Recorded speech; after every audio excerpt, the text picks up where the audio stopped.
Hello, and thank you for clicking on another one of my videos. I am Screen Scene Guru, and tonight I'm coming at you with another video on a full series review.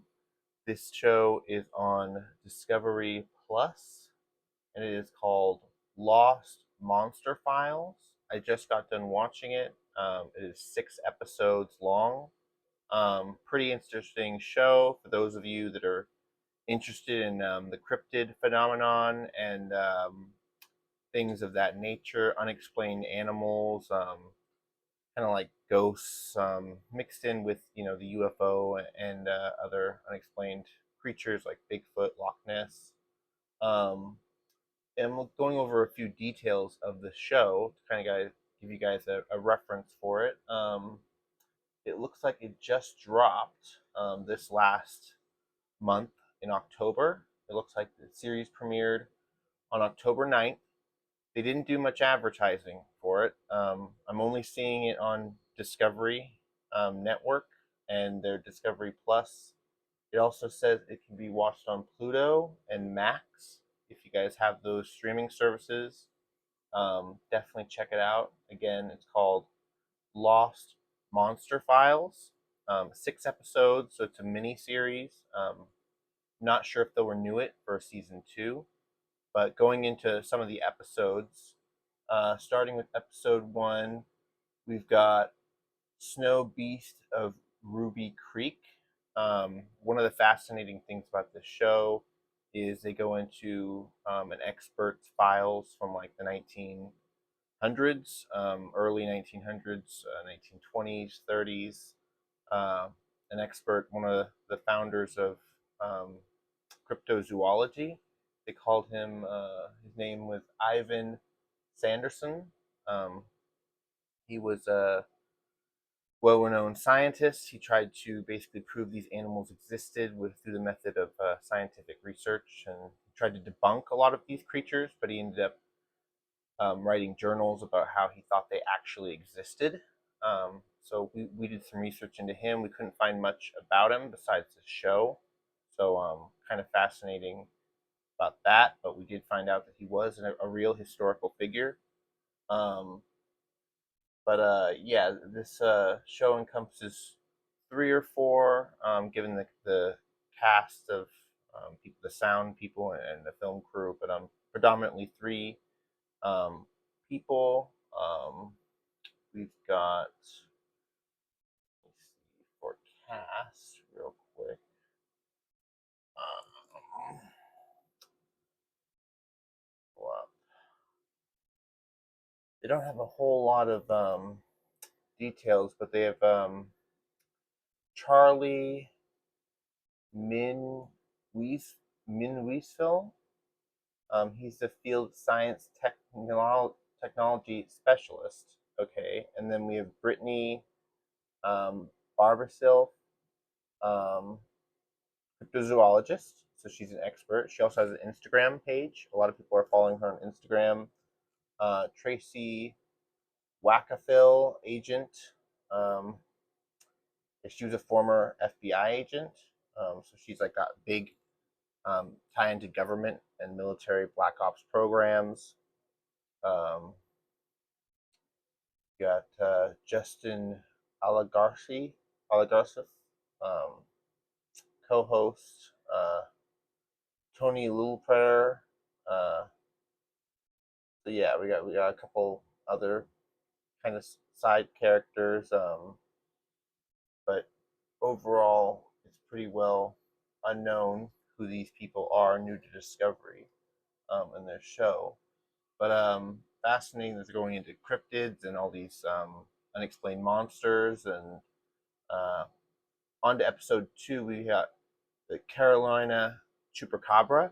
So it's cool that they're going on to explaining these creatures being in different places than they're originally identified. They do go into trying to debunk them. One of the guys, the leading guy in the group, is trying to basically say these are misidentified creatures, which a lot of people are like, well, how does that hold up with the evidence that they're getting? Because they do get a lot of proof in the show, which would say that these are real, actual creatures that are existing. Um, so on to episode 3. It looks like they dropped the first 2 episodes on the same day, so October 9th, which is kind of fun. Um, and then episode 3, we got Mystery of the Minnesota Wild Man, and we get to see more of Ivan's journals being used. Him recounting stories of a wild man coming down from the mountains and harassing people. I believe in the 1930s, guys. This is way back in the day. Compared to now, the researchers go back to the location again, where they've built more housing and a lot more log cabins in this desolate area, and they have encounters of this Bigfoot wild man to this day, harassing them and chasing their dogs and pets off the property into the deep woods, never be seen again. You hear stuff like that from these accounted stories, so definitely one to check out. On to episode 4. We've got Thunderbird of Pennsylvania. So they actually believe they have a chart, which is something I should explain, of existing creatures and animals, what they call basically cryptids, which is the non-existent mythical animals that people still believe in and think exist. And then a third category, which is Leviathan animals. I guess these are extinct animals that once existed throughout time that are believed to be extinct, but some people believe that they exist. Now, these animals would fall under the category of such as the Loch Ness Monster. A lot of people believe that's the plesiosaur. I currently believe that, as well as now it's believed the thunderbird is actually a form of an ancestor of the pterodactyl, which they're calling the pterosaur, I believe, or some other um, winged dinosaur that they believe is the thunderbird that people are still seeing to this day in Pennsylvania. Fascinating to see. Um, then we have one of the last episodes, Kodak Sea Monster. This is up in Alaska. Um, this is a very interesting story about a creature close to home. Pretty much all of these are here in the United States, which is also interesting to go into cryptids throughout the national parks. They don't specifically go into that, but there has been cryptid sightings throughout the national parks, um, and the wild lands of the open, vast terrain of the United States. Um, but this Kodak Sea Monster is up in Alaska. Fishermen have reported having their boats dragged down and them having to lose their shipping, their haul of fish that they're towing in because something is dragging their ship down under. Um, so there are fascinating stories about that. It looks like that episode premiered towards the end of October, so it was October 17th. For those of you catching it on streaming or wherever you're watching it on. And then the last episode, it looks like came out on November 13th, and it was Cave Dragon of Arkansas. And they basically went into these wide, cavernous caves, deep, that had pools of water.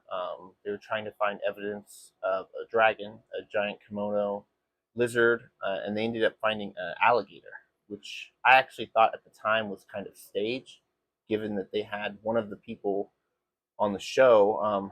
I believe it was Tony or whatever. I'm sorry, I'm not familiar with the cast of the show, but I went over some of the names earlier, and one of them was an animal expert that had wrestled with alligators, serpents, large turtles, and he was a person on their team that was basically like a safety coach, negotiator, or navigator, whatever.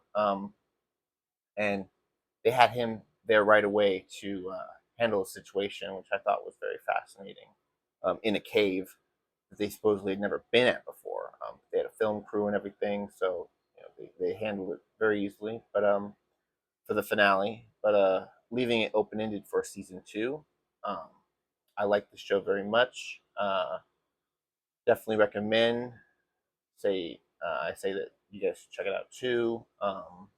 There's not really a Rotten Tomatoes score for this show yet, which is surprising to see. I know it just came out recently, November 16th being the last episode, so just a couple days ago. But on IMDb, which is kind of not so credible, but they give it a 6 out of 10. I would give it like an 8 out of 10. I like the show a lot. I hope they get season 2. I know they're advertising the show on Instagram, so guys, go out on Instagram and follow the people that are advertising and talking about the show. Again, Lost Monster Files. Excuse me, it just came out. So make sure to go out and check it out. But I think this will pretty much conclude my video. Thank you for watching. Thank you for checking out this video. Thank you very much, and see you next time. Bye bye.